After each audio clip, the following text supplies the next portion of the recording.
We're going to look today at the passage from Matthew chapter 9. If we've been doing the New Testament journey, then you'll have read this last week, I think. This is from verse 9, just a really short bit through to verse 14, but it sort of sums up so much of what Jesus is about. And it's so helpful for us in getting our heads around what is it that Jesus is doing? What is he doing at this moment with us and with the earth? As Jesus went on from there, he saw a man named Matthew sitting at the tax collector's booth. "Follow me," he told him, and Matthew got up and followed him. While Jesus was having dinner at Matthew's house, many tax collectors and sinners came and ate with him and his disciples. When the Pharisees saw this, they asked his disciples, "Why does your teacher eat with tax collectors and sinners?" On hearing this, Jesus said, "It's not the healthy who need a doctor, but the sick. Go and learn what this means. I desire mercy, not sacrifice. For I have not come to call the righteous, but sinners." Jesus says he prefers mercy over sacrifice. That's in the character of God. That's who God is. God prefers mercy to sacrifice. And it's really, everywhere we go, religion opts for sacrifice. It opts for sacrifice. Everywhere we go, sacrifice is what we understand to be the way you interact with God. And so in Jesus' day, what he's saying is radically different from what anybody else was offering. And today, what Jesus is wanting to do is radically different from anything else that anybody else offers. And for so many of us, we think Jesus comes to us preferring sacrifice. And so we interact with him as if he prefers sacrifice. But what he says is he prefers mercy. Let me just give you a really quick example of this. Over and over again, we've been doing this now for 12 years as pastors. And over again, you'll meet somebody and God does something in their life where they realize he's real. I just think off the top of my head, there was a time where Sherelle was at the gym. One of her gym instructors, she gives him a prophetic word. He's like, wow, God's real. He says, let me pray a prayer and get to know God. And then he comes to church. And what he does, he comes to church and he thinks what God wants is a sacrifice. He thinks what God wants is an act of devotion to God. I came to church to give God what he wanted, and then he never comes again. Because what we think of is that what God wants is he wants an act, a clear, defined act of commitment to him. But what God wants is mercy, which mercy spreads through all of life. It gets into our mess, and it gets deep inside. Now let's just look at the comparison. Sacrifice is discreet. Now, in the ancient world, there'd be a day of sacrifice, a day of sacrifice to the god Apollo. And everyone would go and they'd all stop their work and they'd come together and they'd collect some animals and the priest would be up the front and all the crowd would gather and they'd be like, oh, it's the day of sacrifice. And they'd sacrifice the animals and everyone would go through the ceremony and that's the day done. The god has been appeased. It's a discreet act. We've had a day of sacrifice. And then everyone would go back and do what they're going to do. They might pray a prayer every now and then of, oh, God Apollo, would you help me with this battle or help my crops do this or that or the other. But it's a discreet act. Sacrifice, secondly, would feel good. For a lot of people, when they looked at the world, especially ancient eyes, would see that the world must have this God or gods sitting above it.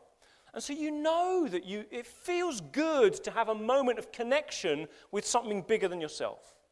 And so this day is like a day of celebration. And the Pharisees did this. Jesus is speaking to Pharisees. And they loved sacrifice. They loved to obey the rules. They loved to follow these things. And it made them feel good. I'm connected to something bigger than all these people. They're just living for themselves. But I'm doing a sacrifice. Have you ever felt that? I feel good about offering a sacrifice. It feels good sometimes to pay a bit for something. You feel like this feels good. And sacrifice finally, is given to win the favor of God or the gods. It's a transactional activity. So when you come in sacrifice, you say, I'm going to earn the benefit that I want for my life through this activity. And that's, again, that's what sacrifice is. Does that make sense? You get it? So it's discrete, it's a defined act that I do. It can feel good because I'm paying something, it's costing me something to do this. And thirdly, it's transactional. I do this to win favor from others, from God. I want to win favor from God. Now, what Jesus does is offers something shockingly different. What he says is, I don't want you to give me discrete acts. I want to have my mercy come into all of your life. He says to Matthew, would you come follow me, live with me, be with me? Now, this is a God saying, what I don't want from you is one discrete act. What I want is for you to come and let me be part of every single inch of your life. It's not discrete. It's like mercy. It marauds over all of your life. And this is what Jesus does over and over again. It says here, he eats with sinners and the disreputable. Now, I don't know about your mealtime habits. I don't know what you do to eat. Some of us, we have very defined ways of eating. Like we know particular things we would eat, but more than that, we want to eat at particular times. We want to eat in on this table or on my lap. Or we have particular things about how we eat. And the Jewish people were incredibly particular about how they ate. They'd wash hands. They'd only use certain bowls. They'd only eat certain foods. It's very particular how they ate. And so, and for some of us, we've grown up in another nation where we eat very differently from somebody else. If I walked into your house, you wouldn't eat in anything like the way I would eat. And if you walked into my house, I wouldn't eat anything like the way you would eat. Now, eating together is a time where you actually, it brings you kind of right into the center of someone's life. And Jesus eats with sinners. Now, in his day, what I imagine is they're all sat down, like kind of they're having a meal, and there'd be like, everyone knows them as the sinners are present. So there'd be like the one who everybody knows you can't trust a word they say. Just this morning, I met this guy, and he gave me loads of money. Guys, you should go and see him. He's a great guy to see. And everyone's thinking, he's probably just lying. He probably hasn't met anybody. And there'll be this other person who's the greedy one. And there's this nice bit of lamb in the middle of the table, and they sit next to it, and they make sure that they get as much, they're scoffing all the lamb. And you're like, hold on, what about sharing out the lamb? And there'll be somebody else, and they always saying barbed comments to the people sat next to them. Like, these are sinners, right? We know sinners. Have you ever eaten with sinners? Have you ever eaten with them? They're quite annoying to eat. Do you understand? They're quite annoying to eat with. And what God says is he wants to eat with sinners. His mercy brings him into direct and constant interaction with people who are sinners. Now, sacrifice would have a discrete act that would solve these sinners' problems. Sacrifice would say, look, you're a liar. Here's the prayer for liars. Pray that prayer, sorted. You're somebody who insults other people all the time. Here's a prayer to solve that problem, solved, and now we can move on. But mercy says, you're a liar. Hey, let's sit down and you tell me all your lies. I'm going to listen and we're going to hear and we're going to sit together and learn together and be together. You're somebody who insults me. Let's sit and eat together and do this. Yeah, that's what mercy does. Now, I was just trying to think, what's a parallel for this? And maybe how we treat our physical health is a parallel for this. Now, if we have a sacrifice mentality when it comes to our physical health, what we'll do is we'll make an appointment to go to our local GP, and we'll go into a building that we would never go into at any other moment of our life, and go into a room to meet a person that we would never meet at any other point in our life for a defined period of time, like 12 minutes, isn't it? 12 minutes for a GP? And you go into the GP, and you tell them the problems. And they, you hope, are going to give you a prescription that's going to solve your problems. Yeah? have you done this? You go in, these are all my problems, blah, blah, blah. And the GP will say, yeah, just take these antibiotics and everything will be fine. Oh, fantastic. And you go and you take, and when you get older, you realize that doesn't quite work so much. But that's the idea, right? You go and you have this as a GP. Now, when I'm not sure if I should tell this story, but I'm going to go there because I thought it was fun. So when a few years ago, when we were just married, we were in a small group, and our small group leader was a guy called Gareth. Now, Gareth was a GP. So if I wanted to, I wasn't part of his practice, but I could go and make it a 12-minute appointment and see him and talk to him and tell him my problems, and he'd give me an answer or prescription, and then I'd go. But instead of him being a GP who I would go and see, he was my small group leader, and he actually happened, we worked for the church gave us a house, and the house they gave us happened to be opposite the house where he lived. So I'd see Gareth most days, and Gareth was one of those people who was could talk at any moment about anything. You know those people, every time you meet them, they've got something to say, and they're quite funny, and they're quite interesting. So I would deliberately just hang around, thinking, Gareth's probably going to, and we'd chat.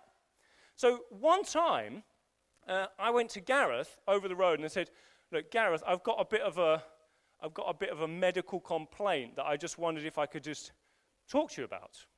And you've got to be careful with doctors. You can't overstep the line. But it was quite a private thing, like a man's thing that I didn't particularly want to go and speak to a GP about. We were newly married. It was sort of to do with sex life. I wanted to make sure. I just wanted to get sort of the input of somebody who was going to be I trusted. So I go over to Gareth and say, Gareth, can I just ask you a question? Now, we're in his house, in his dining room, and he's like, yeah, sure, just whip your pants down, let's have a look. And I was like, I got myself into a situation that I couldn't easily get out of. So I was like, well, is there anybody else in the house? Oh, don't worry. And he closed the door. So we and he has a little examination and whatever. And I was like, this is the worst moment of my life. This is the worst moment of my life. I've sat for small group in this room eating Chinese takeaway, and now I'm here, trousers around my ankles. And he gave me a few little bits of tips or whatever. Anyway, off I go back to my house. We had a small group barbecue, I think, in his garden a few days later, and he turns to me and says, actually turns to me and Leslie and I, he goes, oh, Leslie, Tom came to see me the other day. How's it going now? And I was like, what? And he's like, and he starts talking at the top of his voice. Oh, yeah, sex, this and that. Oh, sometimes my wife's randy. And I was like, what are you talking about? What he did is he brought mercy rather than sacrifice. What Jesus does over and over again is he invades life in lots of places that you think, hold on a minute, I'm going to just come and have a 12-minute appointment and tell you my problem, and you solve my problem, and I go away, and there's a transaction that's taken place, and I've got my prescription, and I'm done. And Jesus says, no. What I prefer is mercy. I want you to come into my dining room, and we'll look at your mess, and we'll deal with your problems, and we'll continue to talk about it, and we'll go through with it all the rest of your life. Now, do you know what happened? If I'd gone to the GP, most likely I would have missed out on the repeated conversations, the mentoring, and the guidance that Gareth ended up giving me over the next year and 2 years. And it solved a problem that was far more than a physical issue. Do you see, access to mercy of God brings so much more. And what Jesus wants to do for you is take you out of the mentality of thinking all he wants to do is a transaction and into the place where he says he wants to build mentoring relationship where all through life, in uncomfortable moments and comfortable moments, he'll say, okay, let's talk about this. That's the first thing. The second thing, which is very closely attached to it, is that when you are dealing with a God who loves mercy more than sacrifice, you realize he's less interested in making you feel good and much more interested in bringing his goodness into your mess. This is so important. He's less interested in making you feel good in a moment than he is in bringing his goodness into your mess. This is so, so important. And what I've seen, please listen to this, over and over again, people start to do well with Jesus. They think they're growing in their faith. And what happens is Jesus then starts to open a door onto their mess and say, let's get my mercy into this. And they slam the door shut and they back away. And you look around and 12 months later, they're still where they were, or probably, if we're honest, they've probably regressed, they've probably dropped. Over and over again. The reality is that when we're around a God of mercy, we have to accept it gets messy. When you're around a God of mercy, you have to accept it gets messy. One of the favorite sayings of Mike Pilavachi, and I think he nicked it. But a graveyard is really tidy, but a nursery is really messy, but there's life in the nursery. If you want life to actually come into your life, you have to accept that there'll be mess. There'll be moments where you look like it's just not quite right. I think Leslie was reading a book and telling me about it. Is it Benedict's Ladder of Humility? Did you read that bit? I think it's a guy called Saint Benedict. I might be wrong. Who talked about a ladder of humility, about how when you grow closer and closer to God and grow in his ways, kind of rungs on the ladder that you move in. And the second last rung was to acknowledge that I'm the greatest of all sinners. And when I read that, I thought, what? That's quite a weird thing to have so high up. And now what he means by that is that the higher you get, the more you realize, I'm sick and I need a doctor. I'm sick and I need a doctor. And actually, the closer to God you get, the more you're willing to say, I'm sick and I need a doctor. You tell me if it's pull my trousers down in the dining room table, then I'm sick and I need a doctor. And the more we grow closer to God, the more we realize that we are sick and we do need a doctor. One of the biggest challenges I've realized in life is, in the life of faith, but all life really, is to allow God to be a God of mercy and not a God of sacrifice. So crucial for you to know this. He wants to eat with you and to talk about your sickness and to deal with your mess. And the way he does that is not, here's the prayer to solve this problem. What he does is say, let's eat. You learn me, you watch me, I'll watch you. And he brings his mercy to bear into your life. It's messy. It's messy. Are you up for the mess? Because what happens through the mess is you get healing, you get cleaned up, you get sorted out. Finally, Jesus comes not to do... actually, just on that point. You know, we've been away for 2 weeks on holiday. We had a lovely time. I deliberately got as much sun as I could.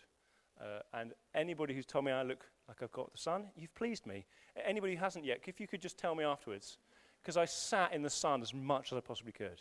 Just really for that moment. I mean, what other point is there to get a suntan other than people say to you, oh, you look like you've caught the sun. And you say, oh, really? I hadn't noticed. I mean, that's the point of it, isn't it? What else is the point? And then we got back and I switched off my phone for 2 weeks. Get back and switch on the phone. And got messages of just life is full of mess. Let's be honest, life is full of mess. This morning, we were meant to have Abby from I've forgotten the name of her church, but Pastor Abby was meant to be coming to preach. And at 8:30 this morning, she texted to say she's had a family bereavement overnight and she couldn't come. So that's messy, isn't it? I just cobble together something and stand up and try and give it. But for her, life's messy. I found friends of ours, they lost a baby. It's just like in those 2 weeks, somebody else, Marius, you know Marius, slipped in the bathroom, like smacked his head in hospital, like issues like health, real health things going on.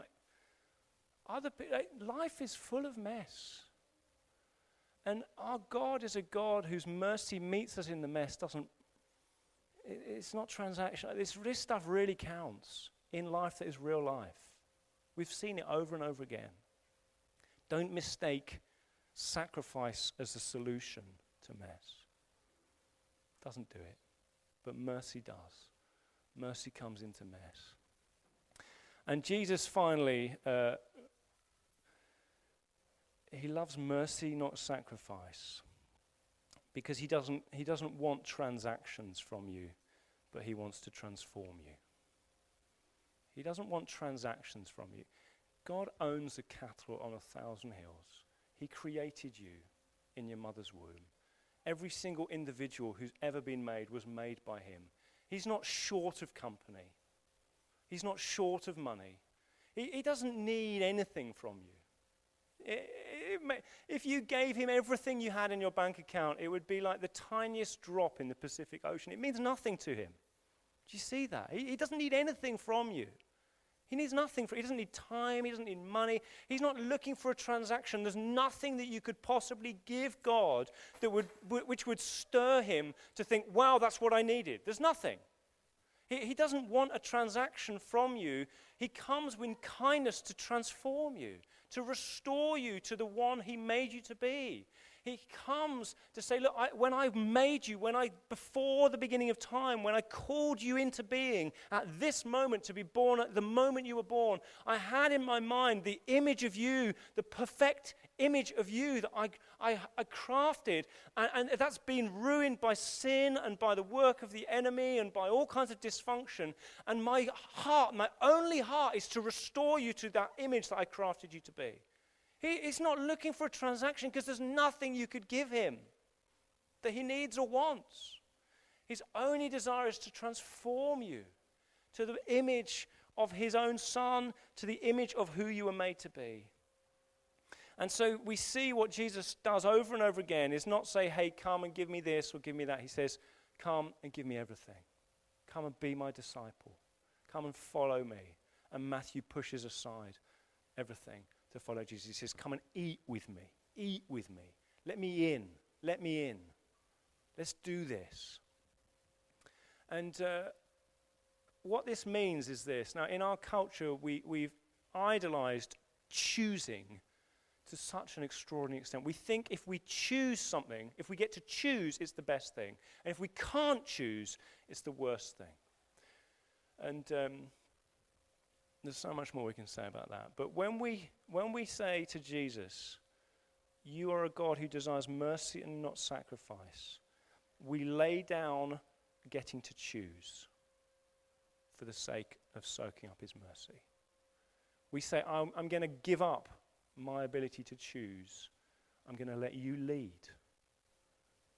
And I'm going to trust that you pour mercy into my life. We give up the ability to choose.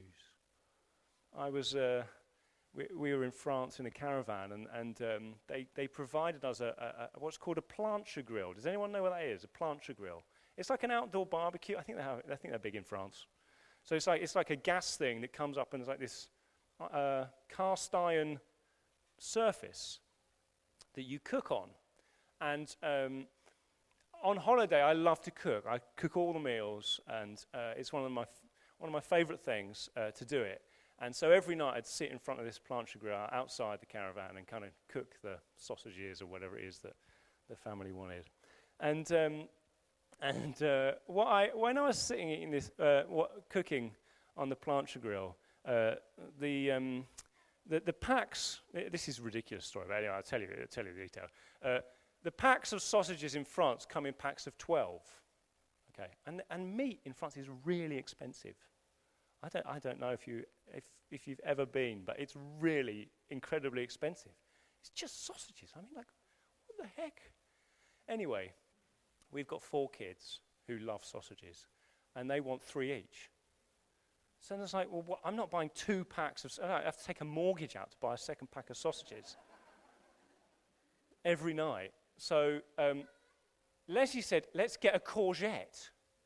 and we'll slice the courgette and we'll cook that on the plancha grill for us, and the boys will have the sausages. Right, so I'm sitting there, flipping over these courgettes, and just, I want to be transparent.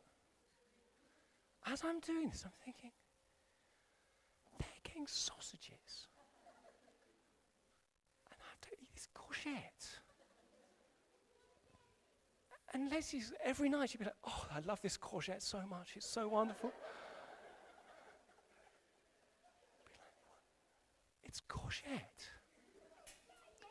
And what let me just be honest, where I went with that was, why don't I get to choose what I have for dinner? I can't even choose to eat something for dinner that I like. Because, God, you tell me I have to love my wife like you love the church. So I have to cook courgette for her and me, and you made me have this job that barely pays me enough to buy 2 packs of sausages in France. I didn't choose to be a pastor. You made me. I had another job I liked that I chose, and you told me to give it up so I'd be a pastor, and now I get paid half the salary, and now I have to eat a dinner I don't choose. And actually, yeah, good point. I didn't choose this job that you made me do. I have to deal with people's problems all the time. And actually, I didn't even choose to live in Croydon. I didn't choose that. We were sent here by the Lord. And I'm thinking, I haven't chosen. God, when do I get to choose what I want? Turn over these courgettes. When do I get to choose? He said nothing. Next night, guess what? Courgettes on the menu again. And you know what? As I was just, when do I get to choose?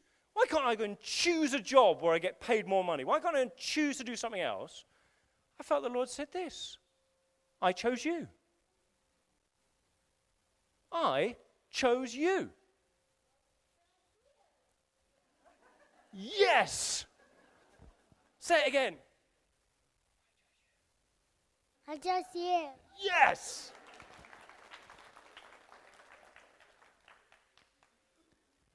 And if I let him who chose me run the show, make the choices, tell me what's what, I get him.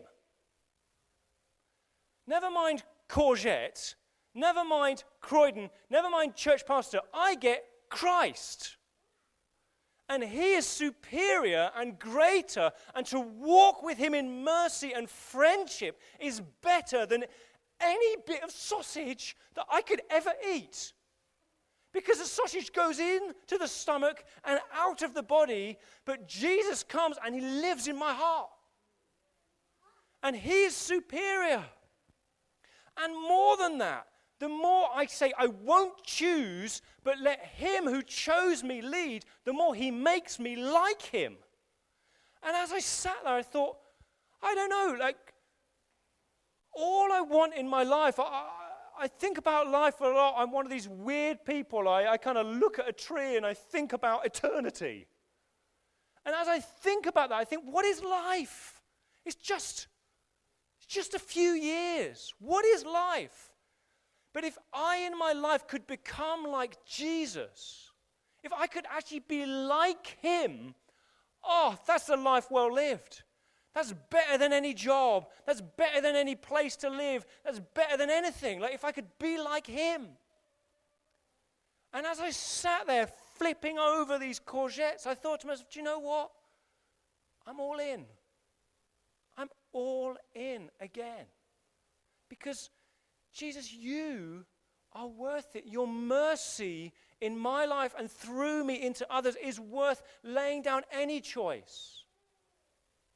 And let me tell you that people who are here, you who are here thinking, if you just come and give God a sacrifice, if you do a transaction with him, if you show up to church once or maybe once a month and give him something, then maybe he'll give you some blessing or something. Let me tell you this, becoming like Jesus is the greatest thing. That is mercy flooding your life, and it's then through your life, his mercy touches those you love and care about. That is life. That is life. And so I haven't got an ending because I didn't have time to write my ending. But Jesus prefers, he desires mercy over sacrifice. If just a few of us in this room say, do you know what? Yeah, I'll do that.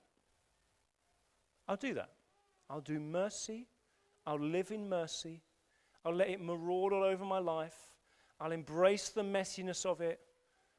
I'll lay down choices and let you lead. If just some of us do that, it will be extraordinary for Croydon. It will be extraordinary for the people around us. This church will become an extraordinary church to be. So it's my prayer in my heart and my hope that that is who we become. People of mercy, not people of sacrifice.